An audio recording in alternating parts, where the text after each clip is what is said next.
We have audio.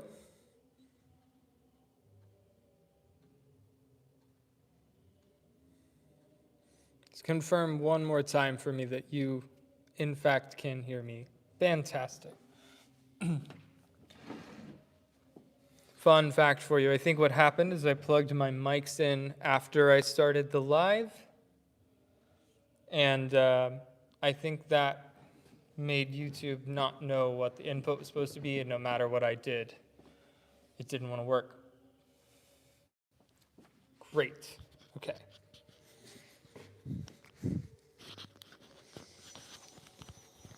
I'm glad I figured it out too. Thank y'all for sticking through, and I'm also glad I started a little early, so now we're not too terribly late.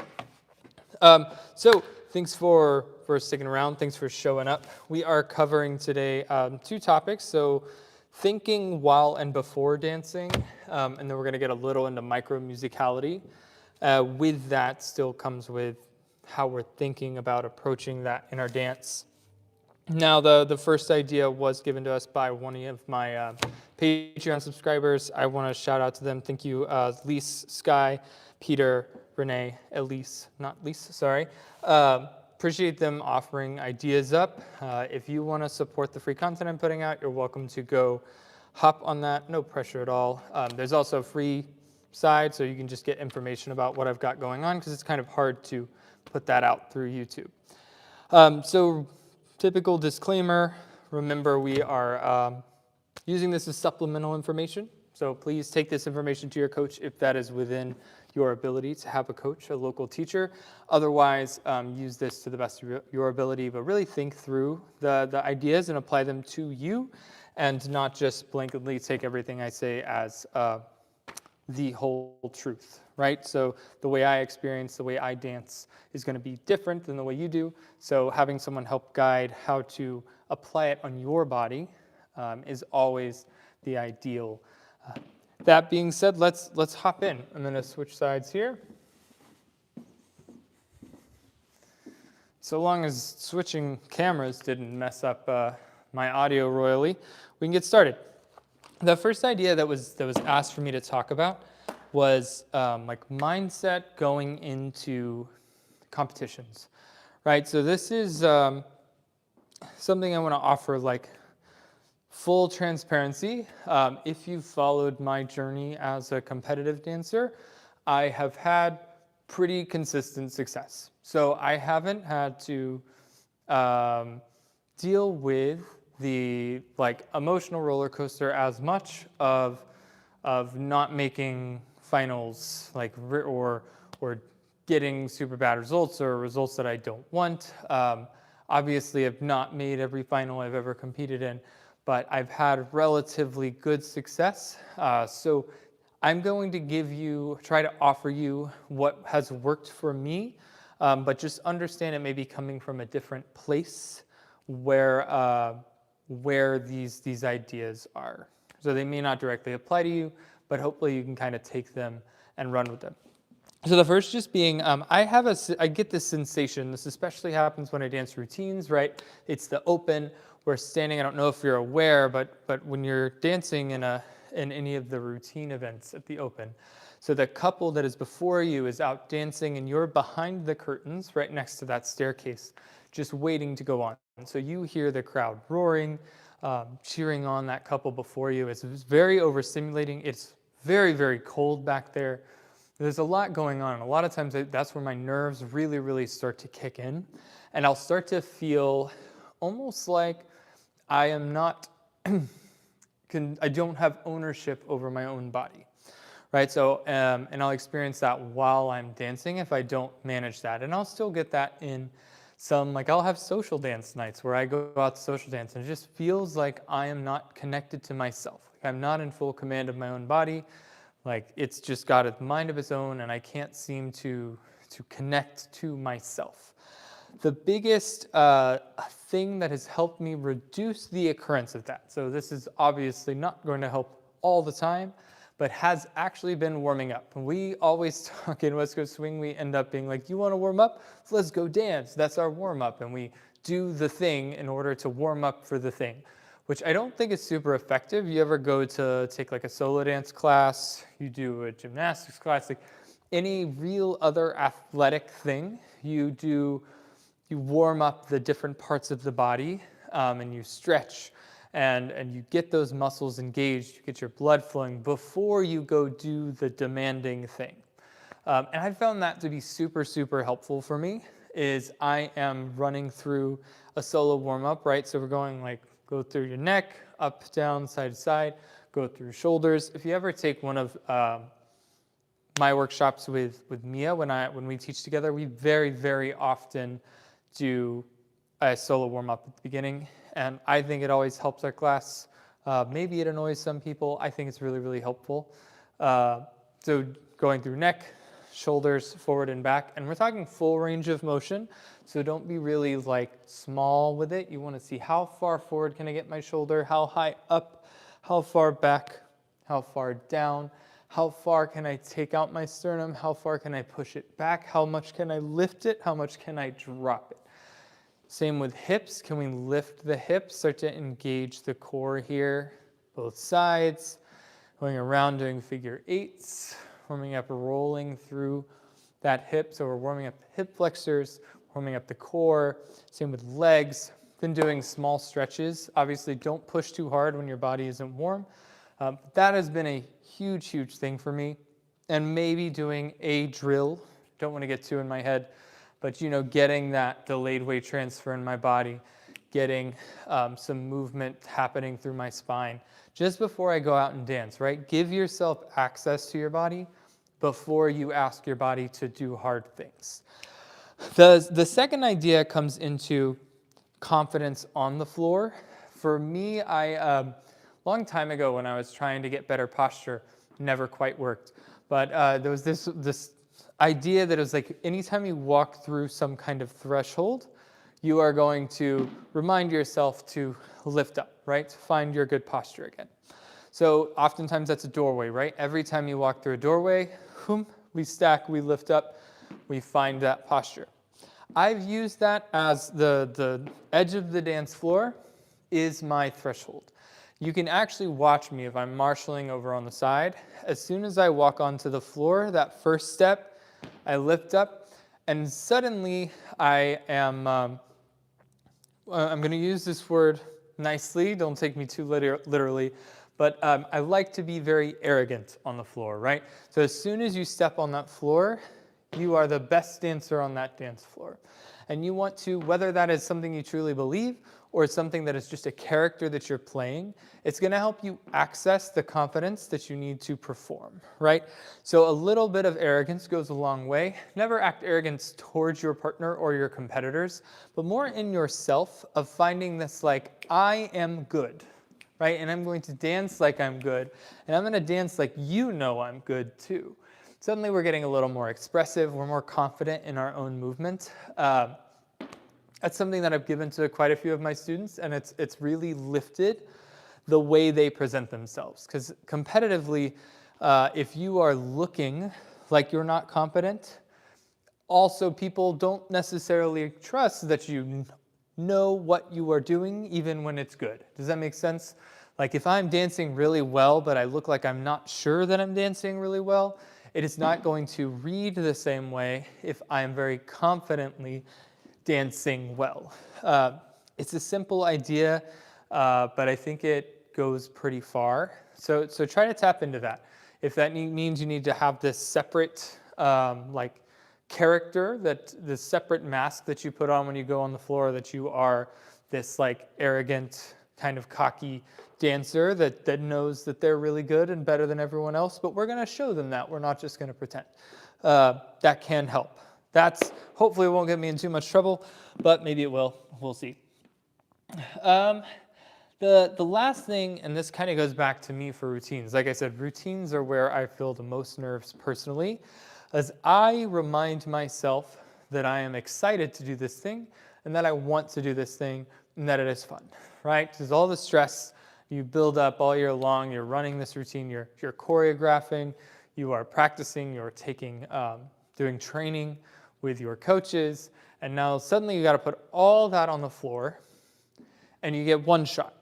right? Or I guess two. You know, you have a prelim and a final in classic, for example. But really, like your year long of training is coming down to these two moments, or these 2 3-minute segments in a way. And so that really gets to me. What I tend to do is really just tell myself how much I love this and how excited I am to go out there. And sometimes that helps me shift over into the performance that I need, into the mental state that I need to be in. When we're back there, right, I will tell my partner, like, I'm so excited to perform this. I will say that out loud, and that helps make it real, and that has helped me. So hopefully that information is helpful. This is not my strong suit, like I've said, but these are the things that have helped me in my personal experience, and I hope they will help you. I will double check if we have any questions really quick before we move on, because then I have a more technical side that we're going to get into today. Mind myself, hide, find comments. There you go. Nope. Awesome. So far, we just have people confirming that they can hear, which is good news. So feel free to throw some questions in there if you have them, but we're going to move on. So the other topic today is micromusicality and how we want to think about micromusicality, how we want to maintain the, let's say, essence of the dance while we are adding in influence from other styles, while we're adding in body isolations, things like that.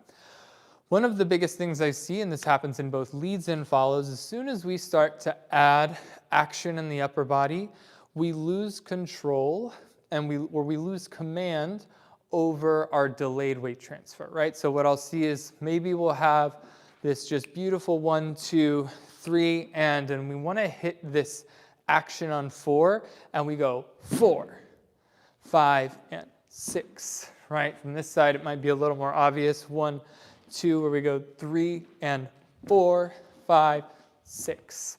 And so we're losing that control and communication through those very important even counts, right? 2, 4, 6, 8, it's an 8-count pattern, are moments of communication and connection very often. They also help create the pulse of what makes West Coast swing West Coast swing. If we take that away for the sake of an accent, we start to kind of lose the essence of the dance, in my opinion, of course. So what I want you to think about and practice is, one, when we do isolations, we should be able to dissociate them from our weight transfer, right? So I can accent things in my rib cage without transferring my weight. There may be a small weight shift here just because of physics, right? My mass is moving around, something has to balance in one way or another. But I'm trying to create that isolation separate from this weight transfer. So I should be able to hit, then still control this delay, right? Hit, control this delay, hit, control this delay, hit, control this delay. And that applies to anything. It can apply to a free arm, right? It can apply to a head. It can apply to some kind of chest hit, but I'm still separating that from my weight transfer so I can maintain control. What that turns into is something a little more like this. So 1, 2, 3, and 4, and a 5, and 6, and a 1, 2, 3, and 4, and a 5, 6. Being able to control that, whether you're leading or following. So same way, 1, 2, 3, and 4. So I can hit that 4 as the lead, then push myself to this left foot, 5 and 6, still keeping my weight off of that right foot so I can then control my weight transfer over through my anchor. So it's something to keep in mind. Practice all your isolations, really staying on one foot. If you want to further expand, like play with where your weight is, how your body is shaped as you do so.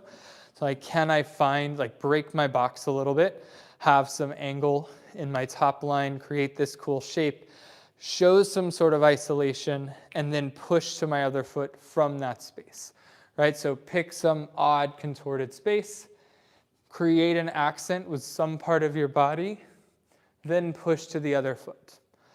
Then put it in swing context, so you can dance 1, 2, put it on those backbeats, so 3 and 4, and a 5 and 6, and a 1, 2, 3 and 4, 5 and 6 and a 1, right? Just coming up with things, whatever comes naturally, but then explore new movement. That's why solo classes are really useful. I've been spending a lot of my time in jazz classes, contemporary classes, a little bit of hip hop, jazz funk, starting to get more solo lessons as well. Very, very useful skills to learn. But if you have that background already, this is where you can kind of get stuck. One of my biggest struggles has been in solo dance, that a lot more times you're on top of the beat with your weight. So I'm constantly getting yelled at to shift your weight because I'm so used to delaying that transfer. Gets me on the wrong foot. It's not allowing me to quite accent things when I'm dancing solo, but we need to be able to maintain that in West Coast swing. So practice that in every context you can. Remember, you can't just practice it going one direction. Practice it going forwards, practice it going backwards, practice it to the side, practice it from a bent knee, practice it from straight legs, practice it in different angles. This will give you more command over it, so when you're out there dancing, you have more access to it. You can also add multiple hits. So can you do a little shimmy, but still delay your weight transfer, right? Can you use your head? Can you be looking another direction and still be able to move from foot to foot? Little random, little chaotic, but something to start to develop. You can spend a lot of time in a mirror working through that and then go try to apply it to your dance. The last bit with this, before we close up, is that you have to consider the direction that you are going when you create isolations. This happens a lot. I had to revisit this as a follow, as I've been following a lot more recently. But it's also something I really had to learn as a lead, is your isolations should give you intention in the direction that you should be going. If that makes sense, right? So I don't want to, as a follow, for instance, as I'm doing my anchor, hit something that sends my intention forward when I was given the direction backwards. In the same vein, as a leader, if I'm trying to support my follow in opposition this way, I need to be wary of sending energy towards them when they may need my support in the connection. So being aware of using isolation to be the initiation of the transfer in the direction you are trying to create in the dance, right? So usually that is in opposition of your partner, whether you're going into compression or tension. I want whatever I'm doing to have the intention of where I need to end up. So very often follows that is down the slot away from your partner. Same leaders, I'm hitting away from my partner so that I can support them in connection. So this is the thinking thing, right? It's understanding how can I put this in the context of our connection and our dance itself, and not just do isolations for isolation's sake, not just musicality for musicality's sake, while abandoning my partner. So look at that as you're dancing, watch your own videos, and see if the direction of your micromusicality, the literal direction of your isolations, is going with the momentum of the dance, or if it is going against. That being said, consider things like when we have pop songs, like very driving songs, or blues, for example, right? So a lot of times we have this like out and in, and out and in, out and in. When I'm using that, now I can do my out and in, and out and in, and out. So now there is that in and out sensation. So we do get access to towards my partner, away from my partner, towards my partner, away from my partner, go. That's where it starts to get a little more complicated, but a lot more fun. We start to get access to more things. Even in places where we're in a somewhat neutral setting, right? So let's say I do an underarm and I'm allowing my follow to pass me. I still need to be considerate of what my intention is with the rest of this action, right? Am I trying to get my follow to really continue further down the slot? In that case, I may keep my intention a little more directionally down the slot, even though I don't have a lot of connection at the moment. Or if my intention is to stop it short, build more connection, maybe start to generate some power, I want to make sure my intention is in opposition to my partner, even though, again, we haven't quite created connection. There always should be direction associated with it. I don't really want to be doing anything that feels very stacked and neutral, right? That doesn't give my partner a lot to work off of. Even if I'm not asking for a lot, I am giving them direction, so that gives them something to use, whether away from me or at least to communicate to, understanding where they should go and where they may need to go next. And again, that goes both lead and follow. So follow, even if I'm stopping to create some musicality, I'm generally not going to stop dead stacked over myself. There's going to be some direction attached to it, right? So I'm pushing down line, even though I'm staying still, right? So that way, if I'm connected, my leader wants to start leading me, or they just want to feel where I am, there is a direction associated with that, and they can use that rather than complete neutrality that isn't quite usable and requires them to move to connect to me. I'm going to check to see if you have any questions. We're having to keep it a little bit shorter than usual today, but I am glad I got to do this. I have some space secured that I can get back to doing this every week. While you're typing in your questions, I just want to add, I talked about the Patreon earlier. Mia and I are going to start adding weekly drills to that. The idea is going to be not that you get exclusive content so much as you just get access guaranteed to content, because I don't want to say, okay, I will only put these drills on the Patreon for the people that are paying to see them. More so, you get consistent access to material, but there will be times where on a live or a long form video, I will be talking about that drill, right? Because my goal is still to get this out to more people. Patreon more just exists as a way you can support this if you want to, but I am trying to come up with ways, Mia and I together are trying to come up with ways we can offer more to those that are able to offer that support, just as a thank you. Other things may include like class recaps, as well as what's already offered there. If you're interested, again, please feel free to go do that. I'm going to come check on your questions, and we'll go from there.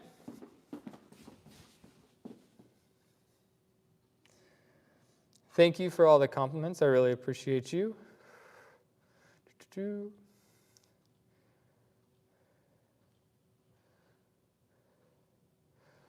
Okay, here's the first question, or the only question I really see right now.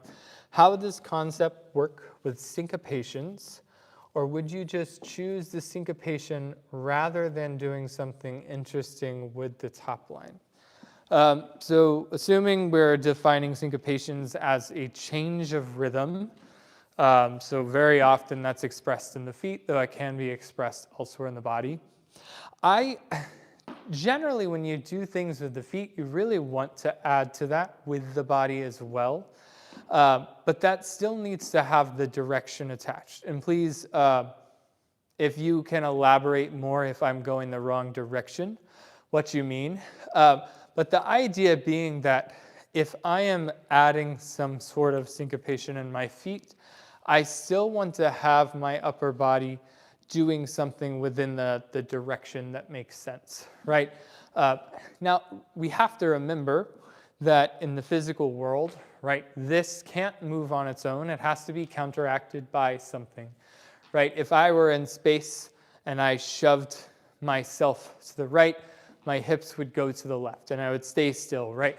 I'd need something to push off of in order to actually move through space. The little exceptions to that and stuff like that. But the general idea, right, is that I need something to push off of. So really the direction of my upper body is still coming from my feet, and any syncopations I do are still going to have direction to them.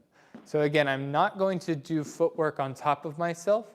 I'm going to do footwork, and each of these steps is pushing my body in the direction relative to my partner that I need to go, right? So as a leader, it pushes me in opposition. As a follow, it also pushes me down the slot. That doesn't mean you're traveling, by the way. It just means that you have intention pushing your body that way. It's going to keep your hips back, keep your lower spine away from your partner. It's much easier to practice if you're attached to something. So while I'm over here, I'll read what you expanded, but I'm going to use that poll here in a second. Okay, that's a separate question, so I'll come back to it. But I would practice it with something like this. So I don't want to find fully neutral. You can see how neutral I am because all of my weight is straight over my feet. So even if I'm doing all this footwork, I want to have direction attached to it. So I'm going to push away, find the sensation of away, and now I'm going to maintain that as I work through my feet, right? So I actually use this pole to help me get through this, right? So I will use both the combination of my feet and the connection to draw me in. I will use both to push myself away. This is going to communicate more of what's happening in my hips, my upper body, and my feet to my partner. But the whole time having that intention, that way, especially as a follow, no matter where I am here, I'm ready to go if my leader leads me, or as a leader, no matter what happens, I'm ready to support my follow as they travel away from me. I hope that answered your question.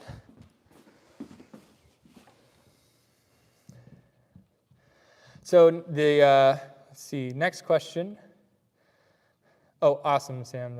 I'm glad that is correct. So this might be a simplistic question. When you are doing isolations and providing intention, is the center counterpoint affected, or is it within a protected handhold? So Judy, that is actually exactly what I was just answering on the poll over there, is most of the time I want to give some sort of information to my partner about where I am and where I'm going. Part of this is because, in my experience, and now this can't be applied everywhere, right? If your partner is reacting negatively to that amount of information, you have to dial it back and maybe isolate a little bit more.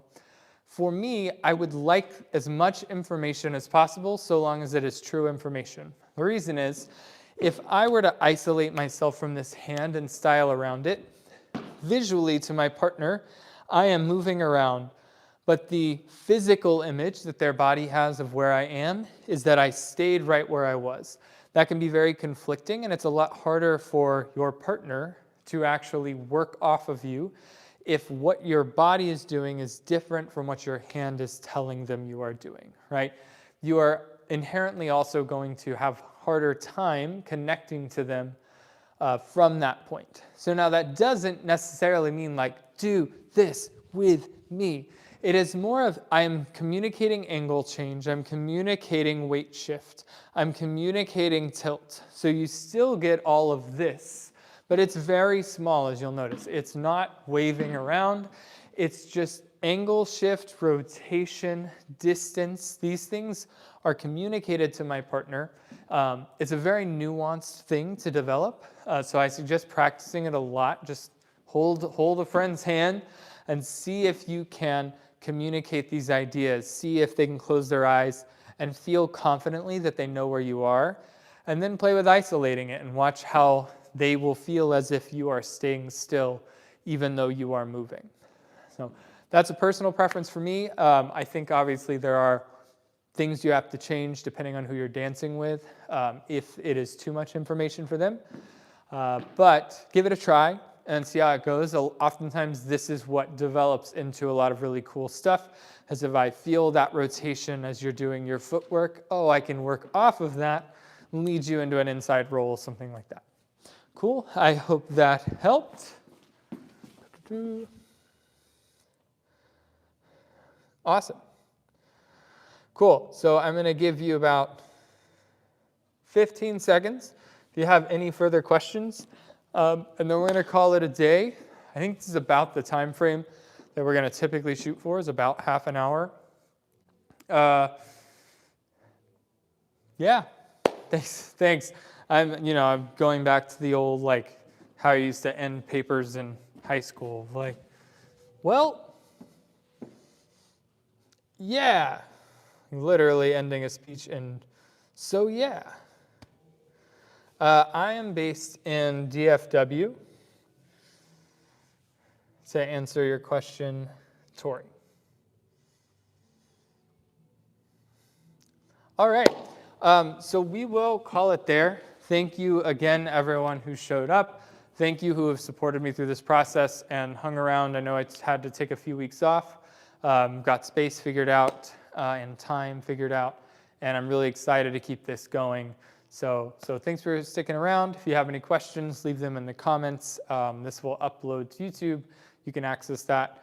Leave your questions, leave topic ideas you want to talk about, and we'll get into it next time.